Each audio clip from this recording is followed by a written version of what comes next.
ASRock Radeon RX 598G graphics card, 8GB GDDR5, review.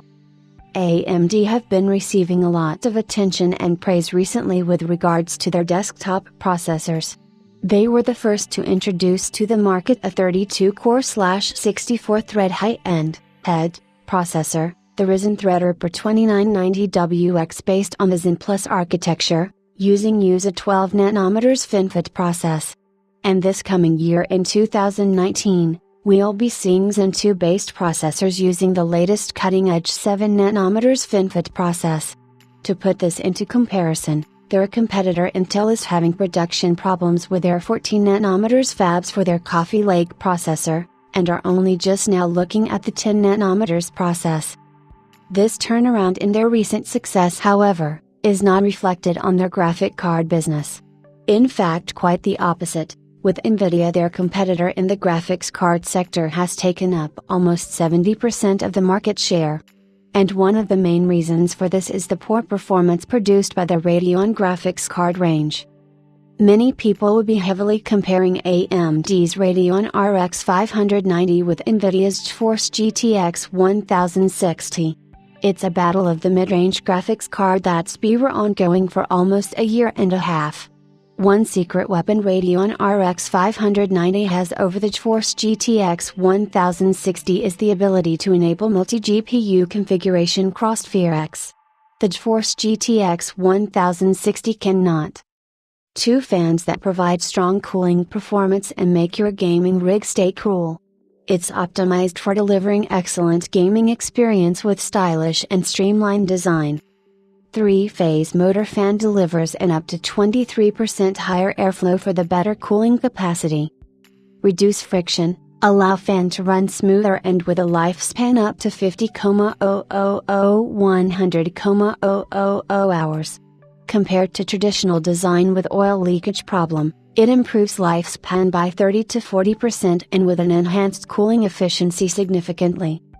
With the Phantom Gaming look, the stylish metal backplate on the Phantom Gaming graphics cards makes it more fancy in visual and solid in construction. Otherwise, the thermal pad at the backside also helps to enhance the thermal efficiency.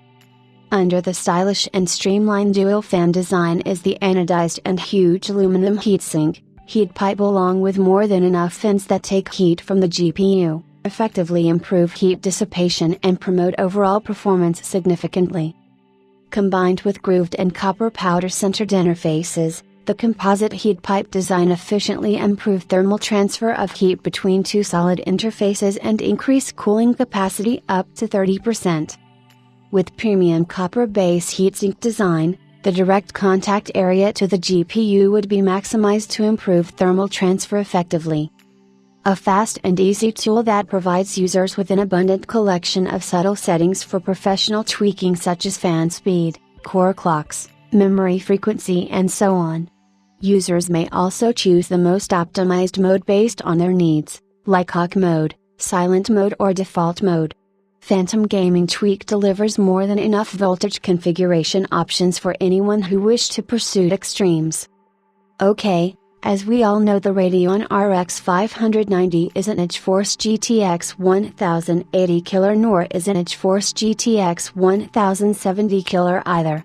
But it did compete very well against the GeForce GTX 1060. We have to remember, the Radeon RX 590 was never really designed for the high-end enthusiast market, so in that sense it did do its job well as a mid-range graphics card for the mainstream gaming market. One of the advantages of the RX 590 is that it now uses the 12nm FinFET process, offering higher clock rate over the original RX 580, which used the previous 14nm process. Is it a new graphics card with new GPU architecture? No, I'd say it's more of a refresh of their original RX 580 with a higher clock rate. Performance-wise, it's what I expected, with performance hovering just above the GeForce GTX 1060, but in most cases, it did outperform the GTX 1060. Due to the higher clock rate, The power consumption for the RX 590 is around 225 watts compared to 185 watts of the RX 580. If running the graphics card at default clock rate isn't enough, ASRock has included their Phantom Gaming Tweaker software, which allows you to overclock the card even more. By default, the card will run at the non-overclocked clock rate of 1498 MHz. Selecting AUK mode will enable the graphics card to run at predefined boost clock rate of 1591 MHz. The card comes with 2x display ports, 1x DVI out and 2x HDMI ports, which I really like. Most graphics card only come with one HMDI port. Oh, I almost forgot to mention, the Radeon RX 590 can support multi-GPU configuration with Crossfire-X. Its competitor, the GeForce GTX 1060 however, cannot do SLI, NVIDIA's multi-GPU equivalent. Priced at $280 $299, it is currently around 10 to 15% more expensive than NVIDIA's popular GeForce GTX 1060, but it is approximately 12% faster in terms of effective speed. You can buy the ASRock Radeon RX 590 graphics card, 8GB GDDR5, from various online retailers for around $280 $299. If you want a decent graphics card that's designed for gaming, affordable, and offers very good performance with the option of Crossfire-X multi-GPU configuration, then look no further. The ASRock Phantom Gaming Radeon RX 598G AUK is here.